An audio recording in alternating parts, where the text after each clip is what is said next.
तो इस वीडियो में हम बात करने वाले केमिकल सिनेप्स के बारे में। केमिकल सिनेप्स क्या होता है या सिनेप्स क्या होगा, इससे पहले वाली वीडियो में हम बात कर चुके हैं। सिनेप्स टू टाइप के होते हैं, chemical synapse and electrical synapse. Chemical synapse mostly neurons के अंदर पाए जाते हैं। इलेक्ट्रिकल सिनेप्स रेयरली हमारी बॉडी में प्रेजेंट होते हैं, नर्वस सिस्टम में बहुत कम पाए जाते हैं।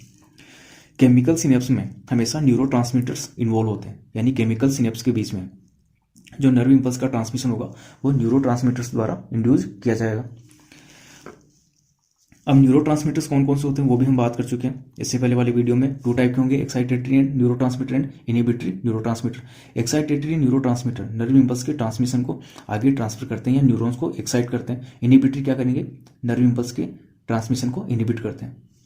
तो सिनेप्स हम बात कर चुके हैं। सिनेप्स क्या होंगे, टू न्यूरॉन्स के बीच में प्रेजेंट होते हैं, फर्स्ट न्यूरॉन और सेकेंड न्यूरॉन। दो न्यूरॉन्स के बीच में जो जंक्शन है वो कहलाता है एक्साइटेटरी सिनेप्स। अब जब ये सिनेप्स यहाँ पे न्यूरोट्रांसमीटर्स इन्वॉल्व होते हैं तो ये कहलाएगा केमिकल सिनेप्स। अब दो न्यूरॉन्स के बीच में सिनेप्स किस प्रकार से प्रेजेंट होगा, तो यहाँ पे फर्स्ट जो न्यूरॉन है उसका एक्सॉन टर्मिनल और जो दूसरा न्यूरॉन है वो उसका डेंड्रॉन प्रेजेंट होगा। तो ये तो क्या है, फर्स्ट न्यूरॉन का एक टर्मिनल वाला पार्ट ये एक्सॉन हो गया और ये एक्सॉन टर्मिनल, और ये वाला जो न्यूरॉन है उसका यहाँ पे डेंड्रॉन या डेंड्राइट प्रेजेंट होगा।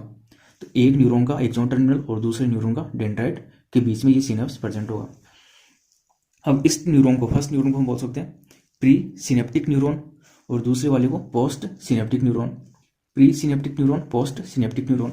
ये वाला जो पार्ट है ये प्री सिनेप्टिक नोब और ये वाला जो पार्ट है पोस्ट सिनेप्टिक नोब। ठीक है। अब यहाँ पे नर्व इंपल्स का ट्रांसमिशन किस प्रकार से होगा, सिनेप्स के बीच में या दोनों न्यूरॉन्स के बीच में। तो जब भी नर्व इंपल्स पहुंचेंगे कहाँ पर, एक्सॉन टर्मिनल पे। नर्व इंपल्स का मतलब, नर्व इंपल्स कब जनरेट होंगे, जब मेम्ब्रेन डीपोलराइज्ड कंडीशन में होगी। तो यहाँ पे क्या दे रखा है, मेम्ब्रेन डीपोलराइज्ड है। मेम्ब्रेन डीपोलराइजेशन का मतलब हमेशा ध्यान में रखना, अंदर मेम्ब्रेन के अंदर कौन सी मेम्ब्रेन, एक्सॉन की मेम्ब्रेन, अंदर पॉजिटिव बाहर नेगेटिव। अगर अंदर नेगेटिव होगा बाहर पॉजिटिव होगा तो इस कंडीशन में मेम्ब्रेन रेस्टिंग स्टेज में होगी या न्यूरॉन जो है वो रेस्टिंग स्टेज में प्रेजेंट होगा। यहाँ पे पॉजिटिव है बाहर नेगेटिव तो मेम्ब्रेन क्या है, डीपोलराइज्ड। तो नर्व इंपल्स जब एक्सॉन टर्मिनल पे पहुंचेगा तो ये क्या करता है, इस प्री सिनेप्टिक नोब यानी यहाँ पर कुछ voltage gated sodium channels present होते हैं।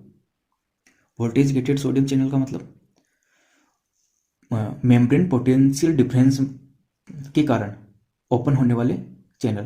तो यहाँ पे voltage gated calcium channel present है। Voltage gated calcium channel generally close रहेंगे।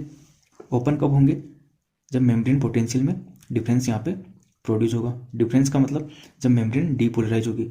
तो मेम्ब्रेन डीपोलराइज है, ठीक है, यानी यहाँ पे जब नर्व इंपल्स का ट्रांसमिशन हो रहा है तो ये voltage gated calcium channel open हो जाएंगे और बाहर टिश्यू फ्लूइड से बाहर की तरफ कैल्शियम जो आयन प्रेजेंट है वो अंदर मूव करना स्टार्ट करेंगे।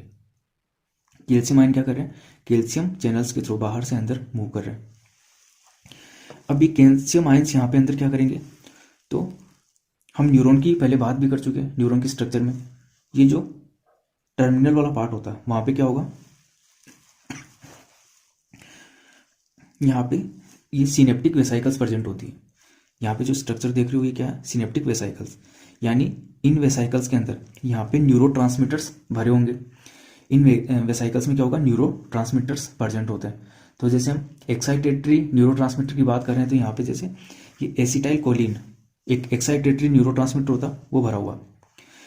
अब कैल्शियम जब आयन अंदर करेंगे तो ये क्या करेंगे, इन वेसाइकल्स से बाइंड होके इनको क्या करेंगे, मेम्ब्रेन से फ्यूज करवाएंगे। किसकी मेम्ब्रेन, यहाँ पे एक्सॉन टर्मिनल की मेम्ब्रेन। तो यहाँ पे क्या हो रहा है, ये जो वेसाइकल्स हैं मेम्ब्रेन से फ्यूज हो गई और मेम्ब्रेन से फ्यूज होकर के इन्होंने अपना जो अंदर मटेरियल भरा हुआ कौन सा, न्यूरोट्रांसमीटर या एसिटाइल कोलिन, ये क्या किया, बाहर रिलीज कर दिया। तो न्यूरोट्रांसमीटर यहाँ पे बाहर रिलीज हो गए, कहाँ पे, सिनेप्टिक क्लेफ्ट के अंदर। दोनों के बीच में जो जंक्शन है वो कहलाएगा सिनेप्टिक क्लेफ्ट। तो न्यूरोट्रांसमीटर कहाँ पे रिलीज हो गए, यहाँ पे रिलीज हो गए। अब न्यूरोट्रांसमीटर में हम बात कर चुके हैं, जो न्यूरोट्रांसमीटर्स है केमिकल सिनेप्स में वो किससे बाइंड होते हैं, हमेशा डेंड्रॉन में present ligand gated sodium channel से। तो यहाँ पे दे रखा आपको लिगेंड गेटेड सोडियम चैनल। ठीक है। अब लिगेंड गेटेड सोडियम चैनल क्या होंगे ये भी हम बात कर चुके हैं। डिफरेंट टाइप के होते हैं। लिगेंड गेटेड का मतलब वो सोडियम चैनल जो किसी केमिकल मॉलिक्यूल से बाइंड होने के बाद में ओपन होंगे। तो यहाँ पे ये क्या है, लिगेंड गेटेड सोडियम चैनल किस पे प्रेजेंट है? डेंड्रॉन की मेम्ब्रेन पे। इन पे रिसेप्टर प्रेजेंट होता है, जैसे यहाँ पे रिसेप्टर है। ये रिसेप्टर किससे बाइंड होगा?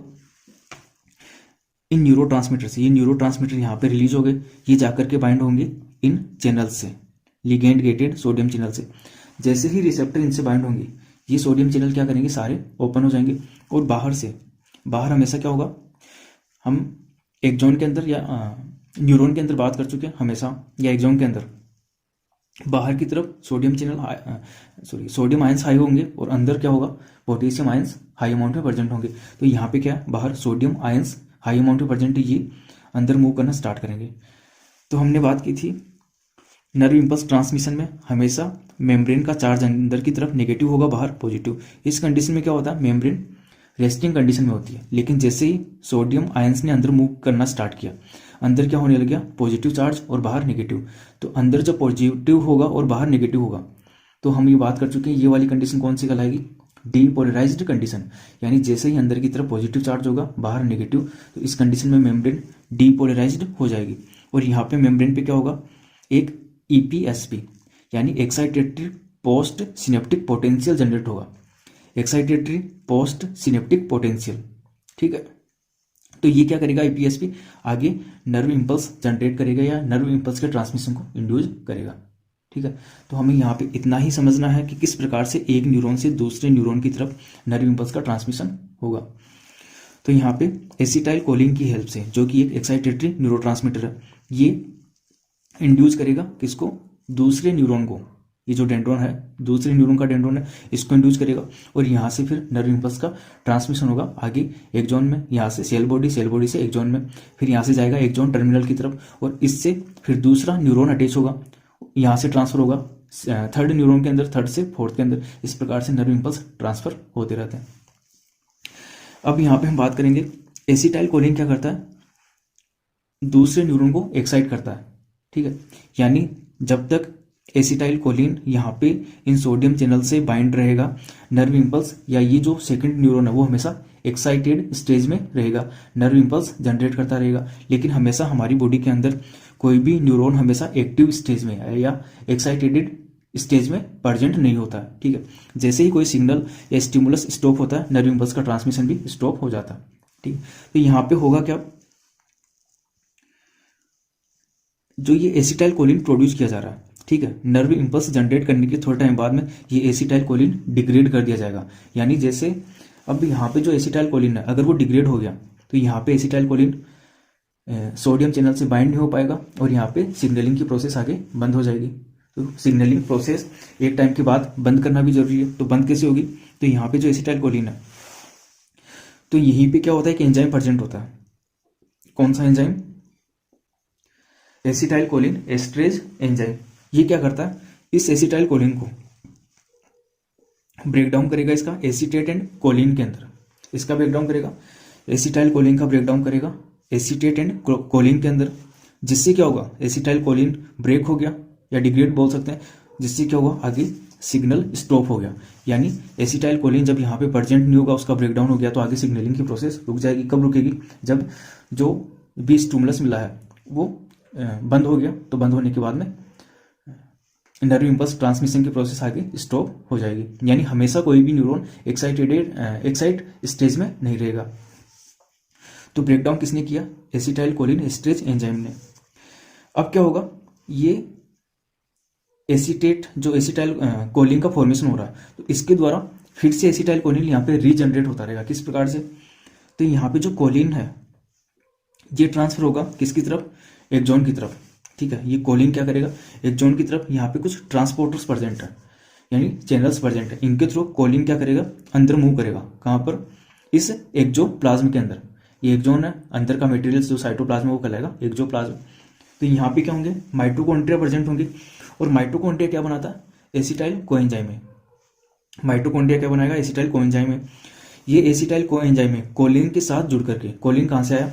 ये जो कोलिन का ब्रेकडाउन हुआ था यहाँ पे एसिटाइल कोलिन का, ये कोलिन एंटर कर गया एक्सोप्लाज्म में। एसिटाइल कोएंजाइम कोलिन के साथ मिलकर के क्या करेगा? कोएंजाइम ए रिलीज हो जाएगा और एसिटाइल कोलिन का फॉर्मेशन करेगा।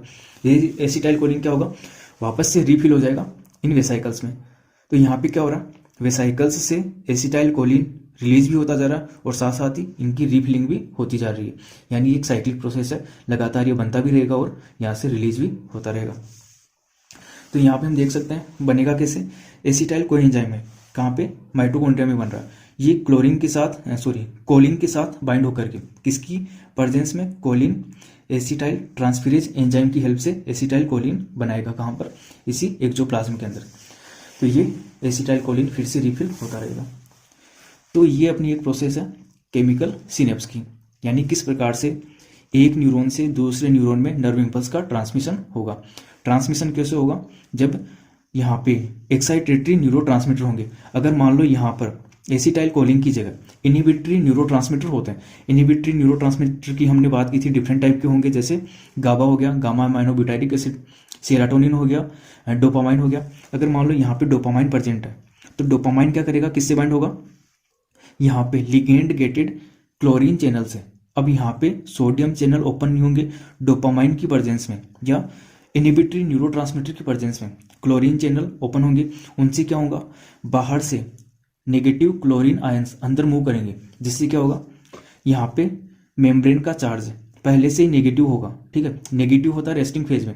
अगर और नेगेटिव आयन अंदर एंटर करेंगे तो यहाँ पे डेंड्रोन क्या हुआ, हाइपर पोलराइज्ड हो गया। यानी जितना ज़्यादा नेगेटिव होगा उतना ही पोलराइजेशन बढ़ता जाएगा, या हाइपर पोलराइजेशन की कंडीशन आ जाएगी, जिससे नर्व इंपल्स का ट्रांसमिशन इनहिबिट हो जाएगा।